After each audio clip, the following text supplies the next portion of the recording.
Great. Well, we're in Hebrews, the end of 10 and opening into 11. Good to see everyone.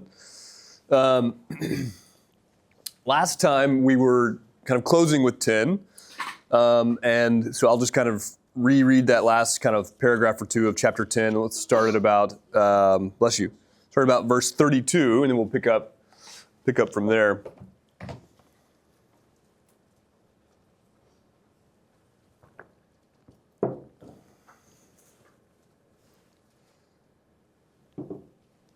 It's 10:32. But recall those earlier days when, after you had been enlightened, you endured a hard struggle with sufferings, sometimes being publicly exposed to abuse and persecution, sometimes becoming partners with those who were so treated. For you had compassion for those who were in prison. You cheerfully accepted the plundering of your possessions, knowing that you yourselves possess something better and more lasting. Do not, therefore, abandon the confidence of yours. It brings a great reward. For you need endurance, so that when you've done the will of God, you may receive what has been promised. For, and then he quotes text, for yet in a very little while the one who is coming will come and will not delay. But my righteous one will live by faith. My soul takes no pleasure in anyone who shrinks back. And then that's the end of the scriptural quote. But in verse 39 he says, but we are not among those who shrink back and so are lost. Rather, we are among those who have faith and so are saved. And then he goes on to talk about faith, which we'll talk about. So the things I wanted, we again talked about this last week, but just by way of a reminder, it's evident from this kind of exhortation that clearly the community has been experiencing some kind of persecution in the form of plundering of their possessions, etc. It's not clear the instigators of that, whether they're Gentiles doing that to them or whether it's fellow Jews doing that to them. Based on the plundering of possessions, I would expect it to be some like civil magistrates, not just your neighbors just robbing you, right? If you're getting plundered and put in prison, that sounds like something that's being done by an official, which then makes me think it's probably a Gentile. And then again, the object of who's receiving this, whether this is a Gentile audience or a Jewish audience, is also not stated in the text. I think there's a lot of evidence that can be read in either way. So my guess is this is Gentile persecution of the audience, and that could be a Jewish audience, a Gentile audience, or a mixed audience. I'm not sure. The basis of it, and this is by way of review again, the basis of the persecution, because he doesn't say why they're getting persecuted, could be a number of things. I think the one that's most sort of easily explainable, I'll put it that way. Both are plausible, but the most easily explainable one is that the audience is Gentile, and by worshiping now the God of Israel and Christ, they have abandoned their prior religious commitments. And that is abandoning your prior religious commitments is not just when we think about like, we can sort of in our minds distinguish our being a good citizen and our belonging to a certain denomination, right? Like so if you stopped going to church and then just whatever, then like a lot of your neighbors might not think, oh no, you stopped being a true Houstonian, Rather, they would think like, oh, okay, that person just dropped their private religious commitments, but they can still be reasonable citizens in our commonwealth or something, right? Whereas that's because in our current cultural context, by and large, we have the capacity, like mentally, to distinguish our private piety from our civic engagement. I'm not saying we should do that. I'm just saying it's easy for us to think that way, right? It's not possible in this particular context in which your religious commitments are also the commitments to your people, because you have convictions about your household deities, the deities that guard your city, the deities that guard your people, your nation, etc., your boundaries. And so abandoning commitments to those deities and subordinated powers is thereby abandoning your commitment to your people, right? And you actually see this, there's some Roman texts and some Roman, like Romans as in like Roman authors, where they are criticizing other Romans, because in Paul's time or in the first century, Judaism as a religion was somewhat attractive it got plenty of scorn, but a lot of people were attracted to it for various reasons. They were attracted to the notion of, hey, you guys just have one God. That makes a lot of sense, and that's great. And you guys seem to be pretty ethical and close. That's attractive. So a lot of Romans were attracted to the practices of Judaism. And other Romans, when they saw that happening, would just heap scorn on them. You're like, oh, you guys, you're becoming what? You're going to keep Sabbath now? You're going to abstain from pork? What, are you going to start circumcising your children? Like, they're just like mocking it, right? And it said, but worse, by doing these things, you're abandoning your people. Like by practicing such customs and being devoted to the God of Israel, you're turning your back on your ancestors, right? Because of the connection between a people group and their deities. So, and participation in that life is very public. Every other day there's a public festival commemorating somebody's, a Caesar's birthday or some act of a deity that you worship or whatever, and they celebrate it with processions and parades and sacrifice and all that sort of stuff. You think about what like Houston looks like around like Halloween, right? All of a sudden everything's decked out. Well, that's just like every other month in this period. We're just like every other week or so, you just have another occasion that you can celebrate for some reason, right? And it's related to your fidelity to that deity, and your fidelity to that deity is also expressing your patriotism, basically. Right? So if you abandon those gods, you're also thereby abandoning being a good civic citizen, right? And also, like, you're threatening the well-being of the city. That's actually kind of the key point. Because all of a sudden, if our city stops worshiping this given deity, well, then what do you think that deity is going to do to us? They're going to smite us. This is sort of the idea, right? And so by turning away from this audience, by turning away from their ancestral deities and turning toward the God of Israel, they're open to criticism and persecution of this nature. So that's why I think it makes sense that this would be a Gentile audience. There's other explanations. It could be a Jewish audience and that they're getting persecuted for just believing the wrong things about the God of Israel. And believing that the Messiah has come when he really hasn't, and that therefore this is disobedience. So either way, I'm not sure. But then he says, and then I'll pause for questions. He says, verse 35, do not therefore abandon that confidence of yours, for it brings a great reward. For you need endurance, so that once you've done the will of God, you may receive what has been promised. And I'm going to highlight that verse because then I think that's the basic point of chapter 11. Chapter 11 is this famous passage where he's celebrating all these heroes of people who've been faithful in the past. But the linkage between all of them is that, look, they got promised something, and maybe in their lifetime they didn't really ever get to experience it. Or at the moment of receiving the promise, it looked very improbable of it ever materializing. And yet they remained faithful to God, or expressed faith in God that he would in fact keep his promise. And then God did, right? That's kind of the common denominator of so many of these faith stories in chapter 11. So he's giving this exhortation. Look, I know it looks improbable now. You're in jail and you're getting plundered, but we've got a lasting city that is coming, and stay faithful to God and you'll receive that promise. Again, he's saying that to people who are clearly like in dire straits. And so he's then going to give them examples of, well, look, that's just how our history's worked. From Cain to our present, there have been people who just were in a bad situation and yet believed that God would bring the thing that he promised, right? Okay, let me pause there for any questions before we finish 10 and jump into 11.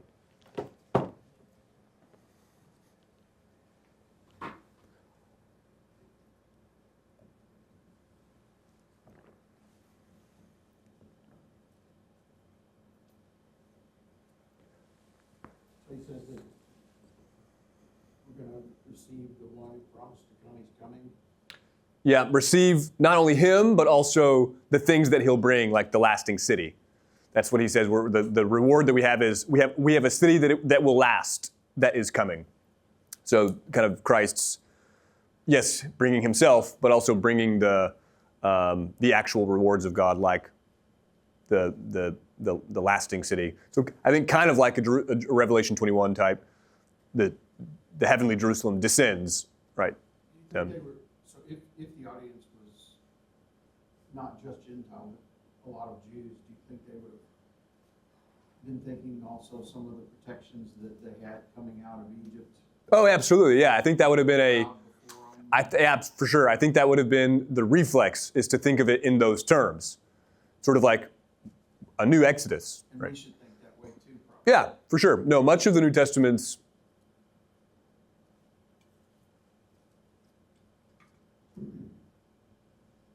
way of expressing the new thing that God has done is in terms of kind of a new Exodus moment. I was sharing downstairs with our police officer. He was talking about the Northern Lights, and I was just telling him that God sometimes can show up in lights and give you what you need in the moment. Yeah.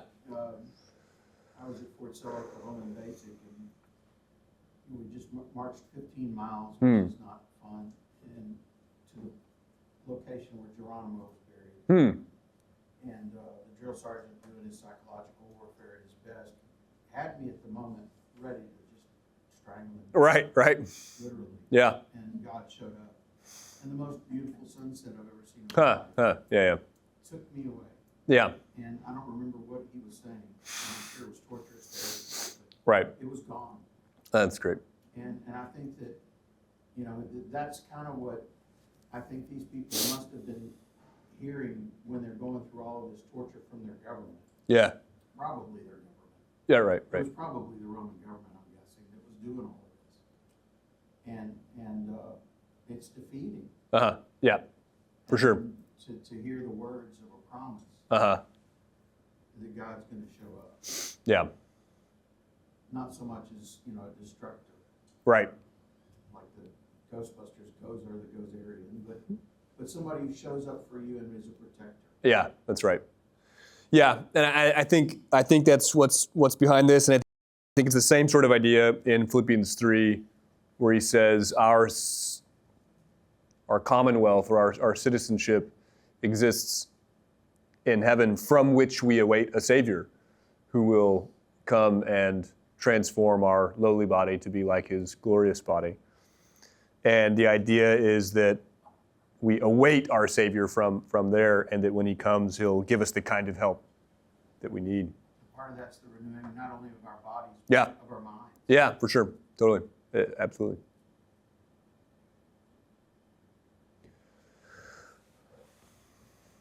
Other questions on any of that?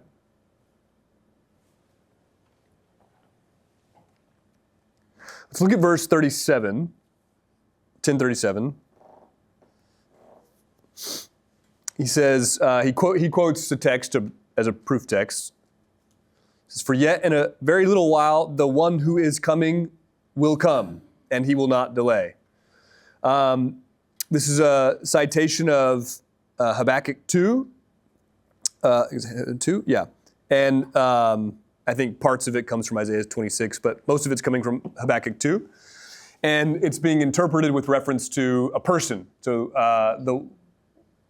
the one who is coming will come is being interpreted by the author of Hebrews as a human will or a person will come. I think he's referring to Christ. So I think he's taking this as a prophetic text, promising that the Messiah will come. The one who is coming will come and won't delay, but my righteous one will live by faith. Some people have thought that my righteous one is still referring to the Messiah, that he is God's righteous one. That could be. I think at this point he's transitioned to talking about the community, because he's then going to talk about the community's faith a lot. And his whole point is, hey, he's coming. Don't lose faith in him, right? That's the whole point of 35 and following. Do not therefore abandon that confidence of yours.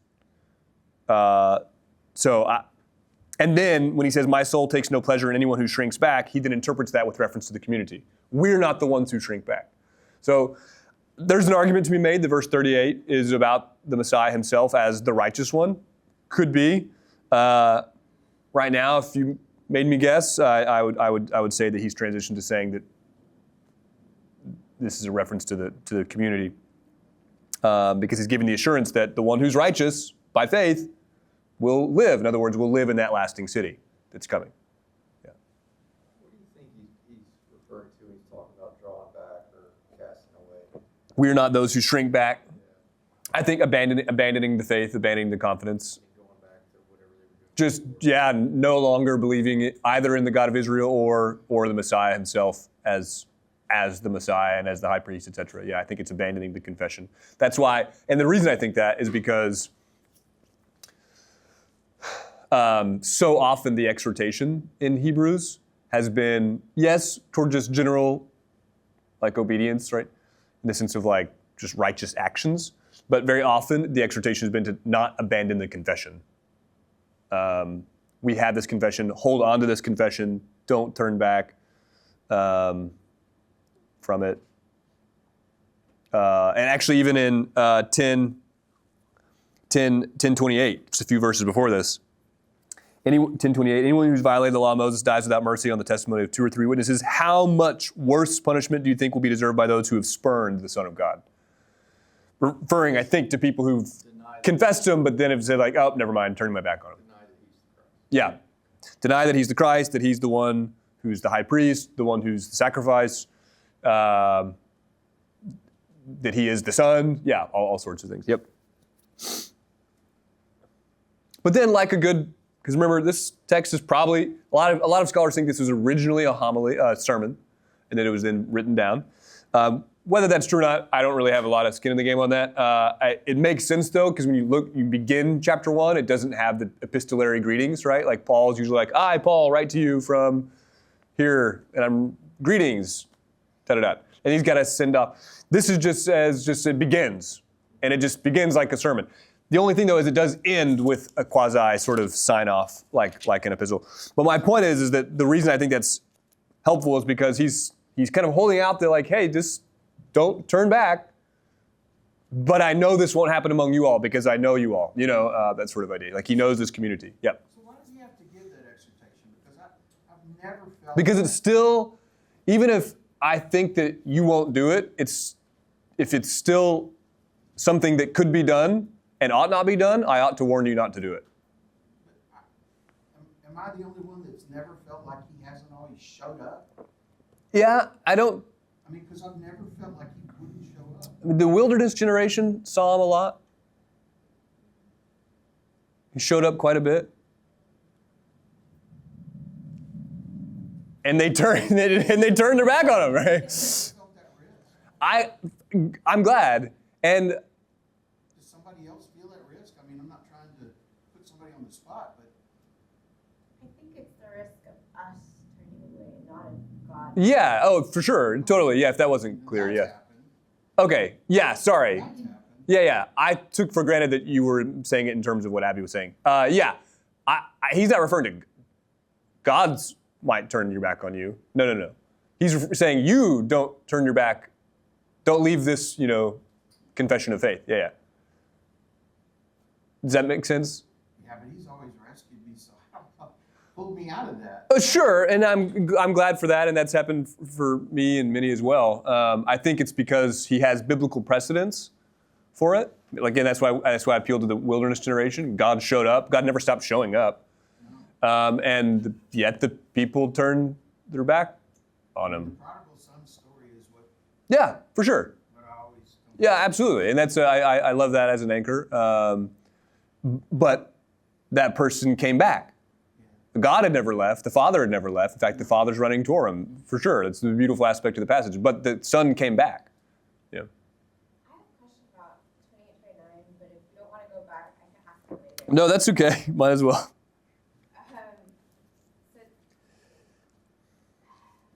I'm kind of wrestling with how to ask it. It seems like the writer is saying that if you profane the sacrifice, Yeah. If we deny the one thing by which we can be made right with God, Uh-huh. then we can't be made right with God because we're denying it, right? Yeah. So then, Jesus' sacrifice is efficacious no matter what, but it's only efficacious it's application to us if we accept it. I think so, yeah. Because of the fact that it's like objectively it is a sacrifice and it is efficacious in its objectivity.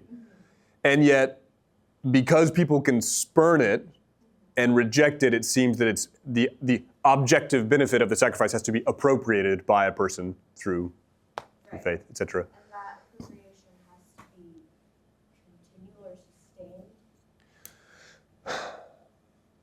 I think that's what the author's saying, yeah, because I think so. because his whole point is hold on to this confession. Don't turn your back on him. Yep. And then he goes into the Hall of Faith, Yeah. explaining how they held on. Yeah. Yeah. Okay. But all this is in light of their current persecution, it feels like is why he's Yeah. drowned. Yeah. And that well could be part of what we were talking about earlier. If it could be that the confession itself is part of what's bringing Right. some of the persecution. If Seems that way, yeah. if these things are, because they seem to be bookended, right? Like he mentions don't spurn it. Hey, you got persecution, but hold on, you know. So it could well be that the base of the persecution is, well, we already talked about that. The base of the persecution is something about their confession. The question is, who's it coming from? Right. That's not obvious to me, and there's a couple answers. But yeah, I think that's, Could it be Satan?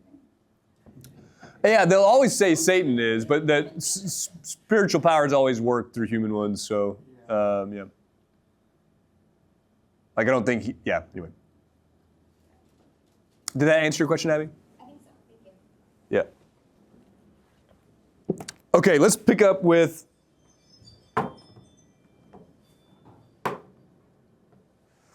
chapter 11. Here's the deal about chapter 11. This is so long, which is awesome. I love it.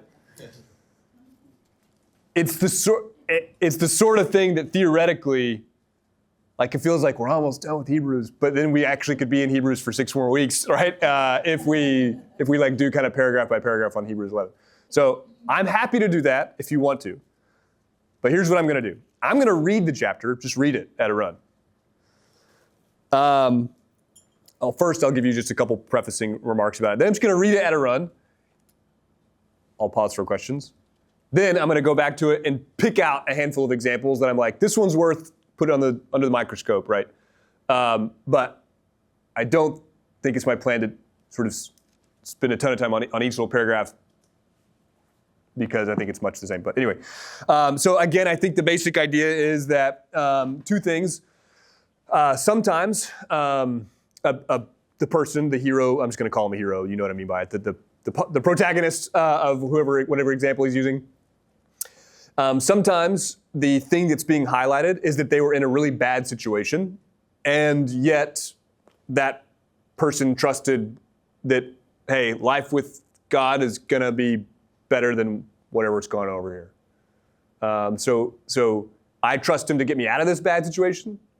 Or it could be that, like, he's being tempted by other good things, like Moses is being tempted by the wealth of Egypt, but he would rather have a life with God, even if it means persecution, than, wealth in Egypt.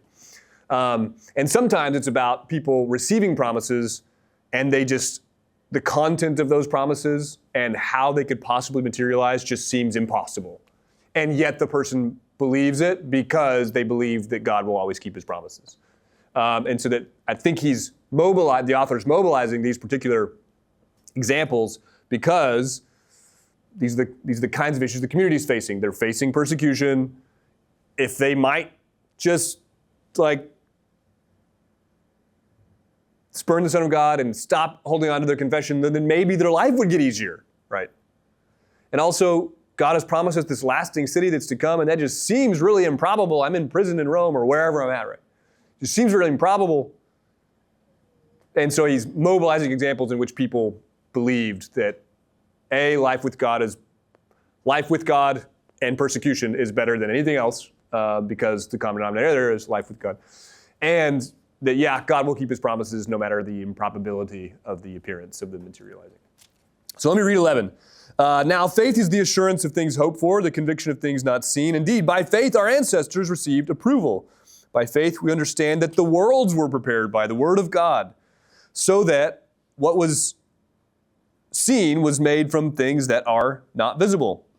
By faith Abel offered to God a more acceptable sacrifice than Cain's. That's in Genesis 4.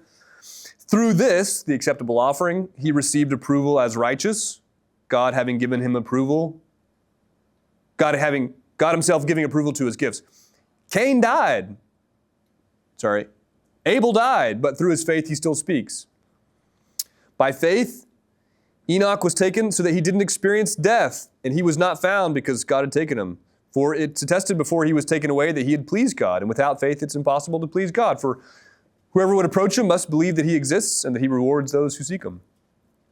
By faith, Noah, warned by God about events as yet unseen, respected the warning and built an ark to save his household. By this, he condemned the world and became an heir to the righteousness that's in accordance with faith.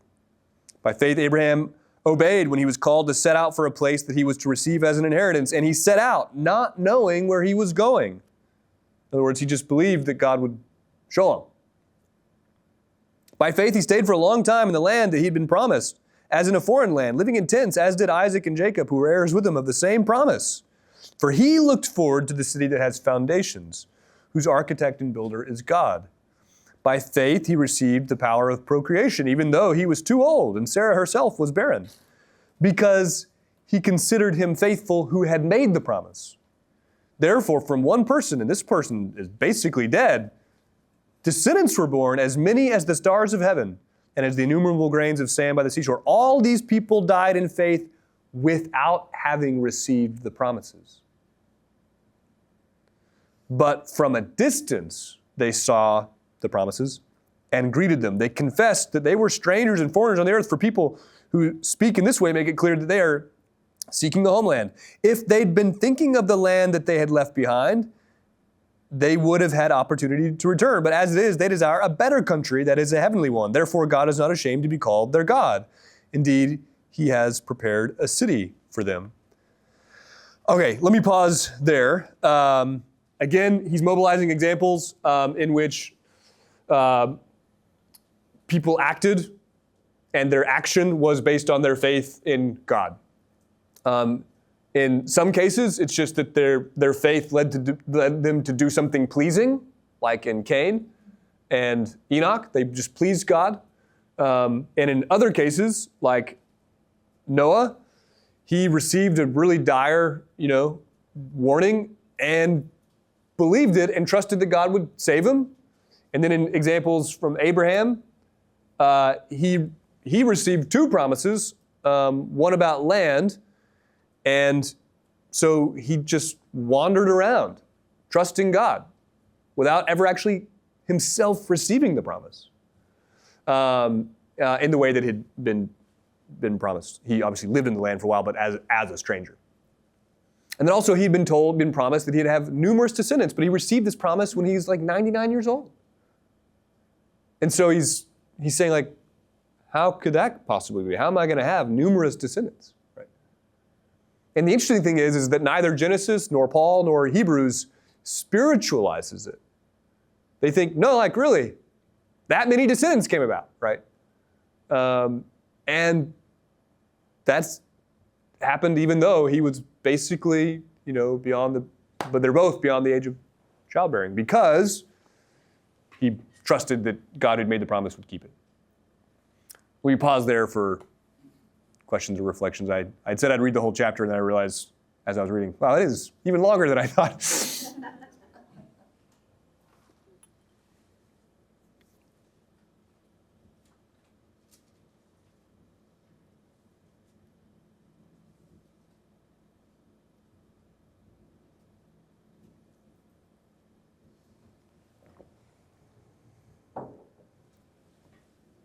Yeah, patient.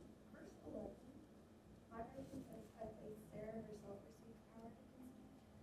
And your version Oh, it's interesting. Let me see.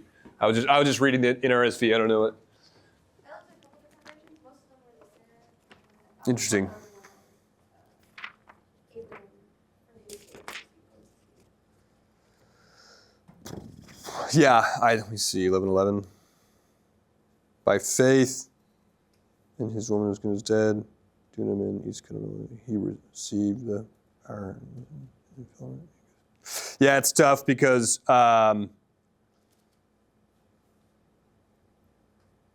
it depends on how you take. Yeah, it's tough because it depends on how you take the. So you notice how in your version in my version here it's hyphenated. By faith he received power of procreation even though he was too old, and then hyphenated, and Sarah herself was barren, right? Is it because like Greek doesn't have right that sort of punctuation? It's all just script.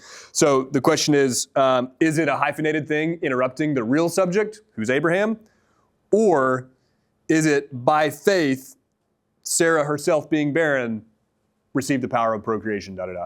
Because the verb received, verbs are just third person singular. It's not. It doesn't not gendered. So I mean, it could be either he or she in the verb. So it's just underdetermined. My version says, by faith, Sarah herself received power to conceive. Right. And the question though is again is it because it's assuming that Sarah is the subject of the verb received, or is Sarah a parenthetical line that he, Abraham, received power of procreation? Parentheses. Sarah was super old. And then he goes on talking. So it's underdetermined. My guess is, based on this, is that, let's see, he received by faith, even Sarah herself being sterile. That's where she shrunk back, but then she was also received again, because she didn't originally believe that she had that ability. That's why he had laid with his maidservant. So, she's one of us that fell and then came back to faith.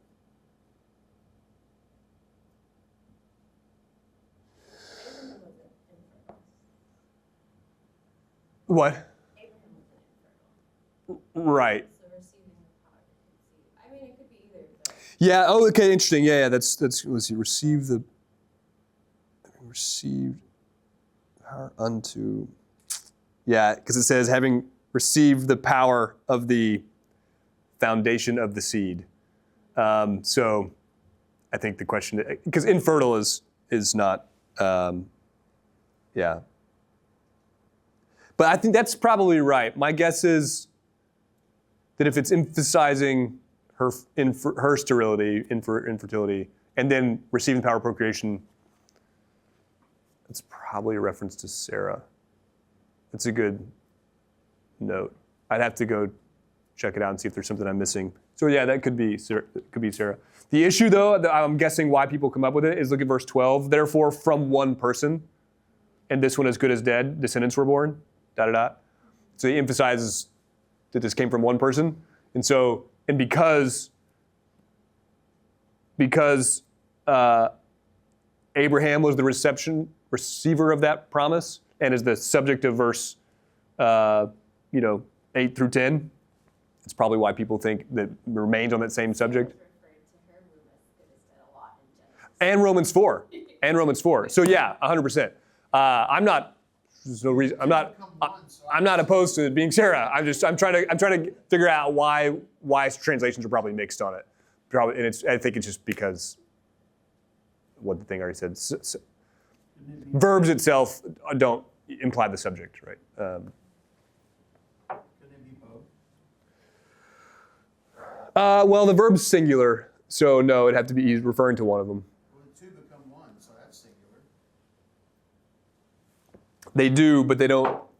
They become united, but they still have their own distinct sort of personalities and selfhoods.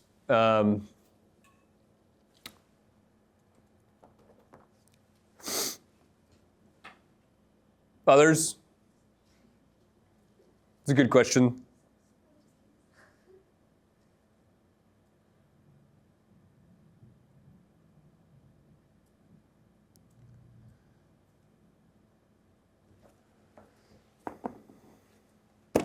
either on Cain or Abraham or anything else? Yeah. We assume all these persons are in heaven because they believe, but they didn't believe in Jesus himself. This is before this. Right. So it's just the act of faith. Yeah, in this case, the faith in the God who keeps his promise, which is related to Christ insofar as Christ is the one who has been promised that he'll come. Yeah.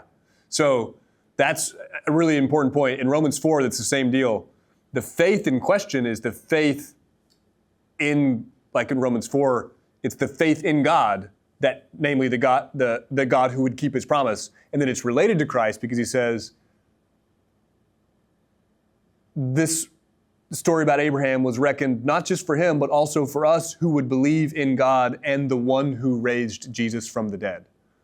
So referring to God as the one who keeps his promise at the macro level, and then it gets more narrowly Christian insofar as, or messianic, I should say, insofar as the way God has kept his promises now is, right,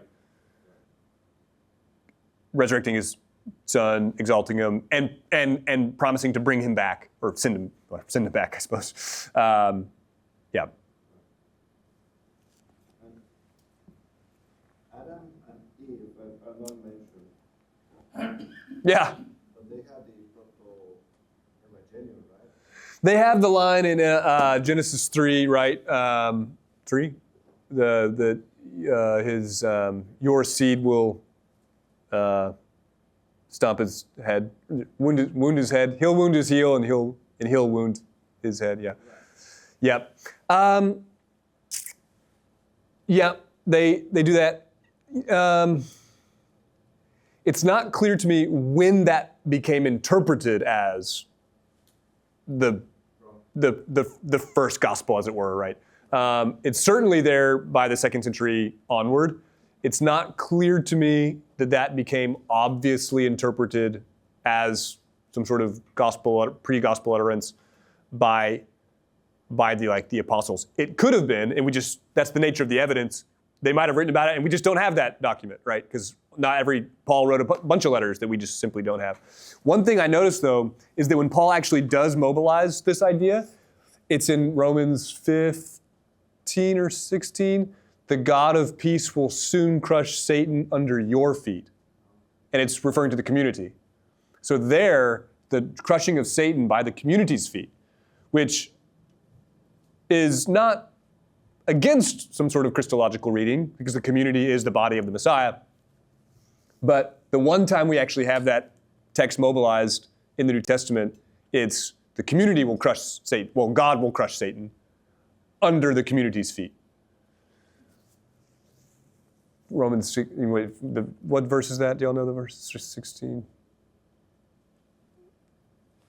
Anyway. That's the bride of Christ that crushes the feet. Well, God, the subject of the verb, God will crush Satan under your feet. So it's It's always God doing the crushing. right. Yeah.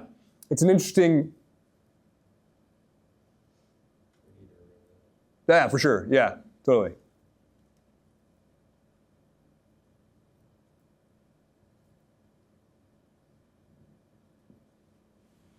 Others? Let's actually stop because of time. I'll just say one thing about Abel and Cain.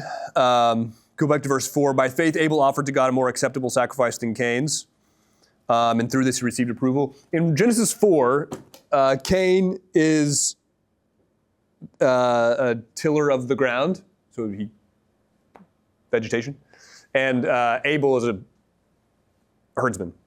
And it says that Abel brought the firstlings and the fat of his sacrifice, which in Levitical context is like the good stuff, right? Like you like the fat is like the choicest part of the animal, and the firstlings are, like the not just necessarily even the best, but are the ones that by taking the first, you're indicating that like, hey, this really belongs to God, right? And then it doesn't deny that Abel did any of it doesn't deny that Cain did it. It just doesn't say that. It just says, and Cain brought his stuff from the ground. And it doesn't mention like the firstlings or like the choicest fruits or anything like that. So that's, most people infer that the superiority of the sacrifice, right, is why God regarded Abel's.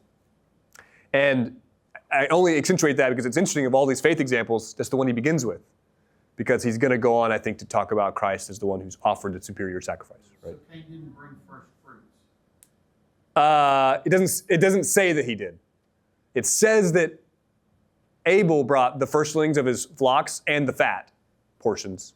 It doesn't say that Cain brought first fruits. I always assumed it was because he brought a grain offering instead of, the animal.